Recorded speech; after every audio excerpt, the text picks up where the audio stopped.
नमस्कार विद्यार्थी मित्रांनो, इयत्ता चौथीतील गणित विषयातील वर्तुळ हा घटक आज आपण अभ्यासणार आहोत. या घटकासाठी अध्ययन निष्पत्ती आहे 4.71.8. वर्तुळाचे केंद्र, त्रिज्या, व्यास, जीवा, वर्तुळकंस, वर्तुळाचे अंतर्भाग, वर्तुळाचे बाह्यभाग ओळखणे ही आहे. आज आपण भूमितीतील वर्तुळ हा घटक अभ्यासणार आहोत. आपण नाणी, बांगडी, बशी, बाटलीची झाकण किंवा वाटी अशा वस्तूंच्या सहाय्याने वर्तुळ काढू शकतो. मग तो वर्तुळ म्हणजे काय, त्या वर्तुळाचे कोणकोणते घटक आहेत ते आज आपण अभ्यासणार आहोत. वर्तुळ म्हणजे एका बिंदूपासून समान अंतरावर असणाऱ्या व एकाच प्रतलावर असणाऱ्या सर्व बिंदूंच्या संचास वर्तुळ असे म्हणतात. म्हणजेच काय, सोप्या भाषेमध्ये वर्तुळ केंद्रबिंदूपासून समान अंतरावर काढलेल्या रेघेला वर्तुळ असे म्हणतात. वर्तुळ केंद्रबिंदूच्या भोवताली जी गोलाकार रेघ काढली जाते त्याला वर्तुळ असे म्हणूया. चला तर पुढे आपण या वर्तुळाचे विविध भाग पाहूया. वर्तुळाचे केंद्र किंवा वर्तुळ मध्य. कंपासाचे टोक ज्या ठिकाणी ठेवून वर्तुळ काढले जाते त्या बिंदूला वर्तुळाचे केंद्र किंवा वर्तुळ मध्य असे म्हणतात. म्हणजेच काय, वर्तुळाचा केंद्रबिंदू मध्यभागी असलेला जो बिंदू आहे त्याला आपण वर्तुळाचे केंद्र किंवा वर्तुळ मध्य म्हणूया. वर्तुळ केंद्र हे एकच असते.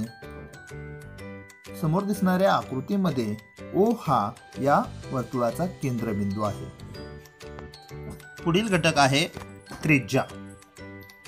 त्रिज्या म्हणजे वर्तुळाचा केंद्र आणि वर्तुळावरील कोणताही बिंदू यांना जोडणाऱ्या रेषाखंडाला त्रिज्या असे म्हणतात.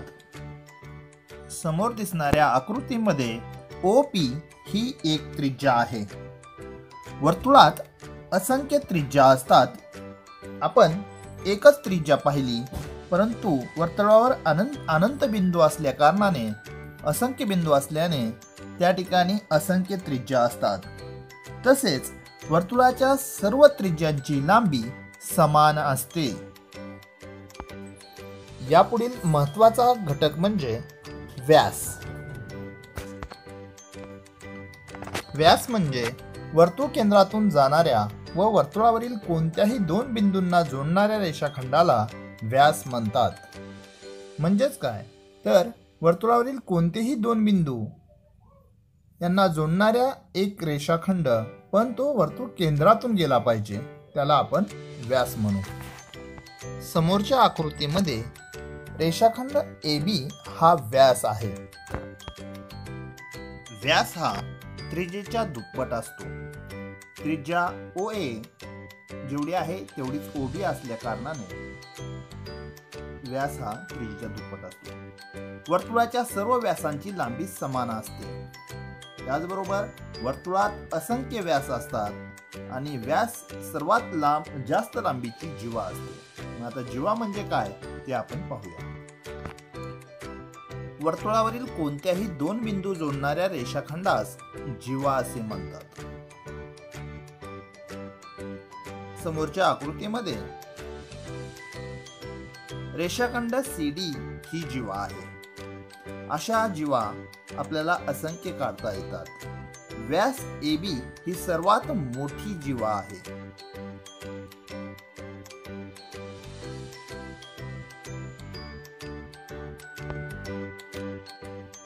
पुढील घटक म्हणजे वर्तुळकंस.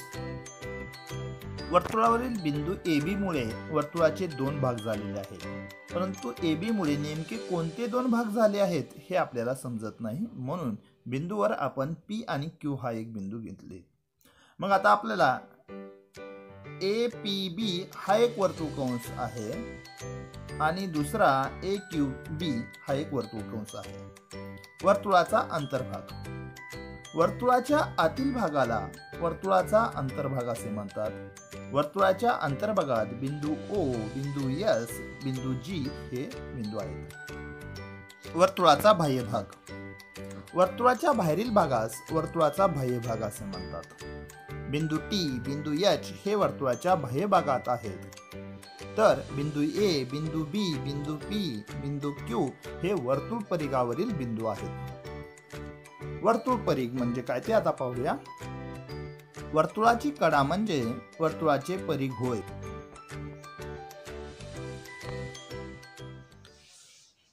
चला करूया सराव. अंतर्गत वर्तुळात कोणते भाग काढलेले आहेत ते ओळखा. वर्तुळामध्ये एक बिंदू दिलेला आहे, त्याचं नाव आहे वर्तुळ केंद्रबिंदू. पुढे बघा, वर्तुळात केंद्रबिंदूतून जाणारी एक रेषा काढलेली आहे, तिचं नाव आहे व्यास. वर्तुळावरील दोन बिंदू जोडणारी एक रेषा आहे, तिचं नाव आहे जीवा.